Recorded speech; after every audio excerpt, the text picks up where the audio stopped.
সেদিনকে এইরকম বালা নিল জানো তো, দিইনি আমি, একটা জোর জবরদস্তি নিয়েছো। বড় লোক ওই জন্যই বলে বড় লোকেদের কোনো গরিবদের কাছে দাম থাকে না।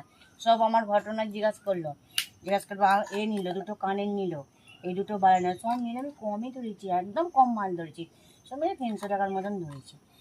একটা বালা নিয়ে বললাম, আর বউটা তারপরেই নেমে এসে বলছে, আমি জিজ্ঞাসা করলুম এগুলি তো 70 টাকা করে, এত দাম নেবো না।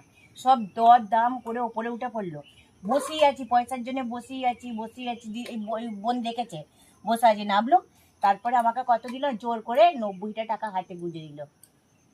এখন আমি 30 টাকা পাবো। তুমি বলোনি কিছু? বলিনি আর কিছু।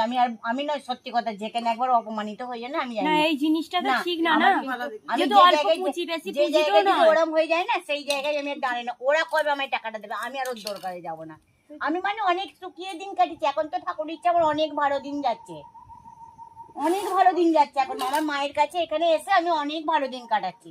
আমার সীমার খদ্দের খুব ভালো, ও আমার খুব ভালো। ওর কাছে যাই, সীমা নেই তো, এতে গেছে তো, ওর কাছে দেশে গেছে। মায়ের সাথে গেছে। দেখি তুমি কবরীর আংটি নিলে, কবরীর আংটি নিলে দেখি। শনিবারে গেছে। ও বলছে আমাদের পাড়ায় আর আসছে না। না ড্যাম না গো, প্রচুর ড্যাম না, কিছু নিচ্ছে না বলে যাচ্ছি না। প্রচুর ড্যাম না। এইগুলো কাকিমা নিচ্ছ? না না নাও না, সব দেখাবেন। মেয়ে বললো তো যে বাবার সঙ্গে ফুল সহ্য এরম বললো। এই কখন বললো আমার বাবার সাথে? বলছি বাবার সাথে ওর ঝগড়া হচ্ছে, বলে বাবার সাথে ফুলসজ্জা হবে। কি ঝালা! ঝগড়া হচ্ছে। তুমি এরকম চুড়ি আনিয়ে আসনি, এইটাই নিয়ে এসছো? চুড়ি এরকম আর দেবো না। ওই দোকানদার বলছে নাকি ডিপোর্ট হয়ে যাচ্ছে চুড়িটা, নাকি দিদি ভাই আমাকে জানি না দিচ্ছি, এই তারগুনি নাকি উঠে যাচ্ছে, এই যে ডিজাইনের তারগুনি, ওই জন্য না আমি আনতে ভয় পাচ্ছি। আমি তো জানি না, আপনি করুন না।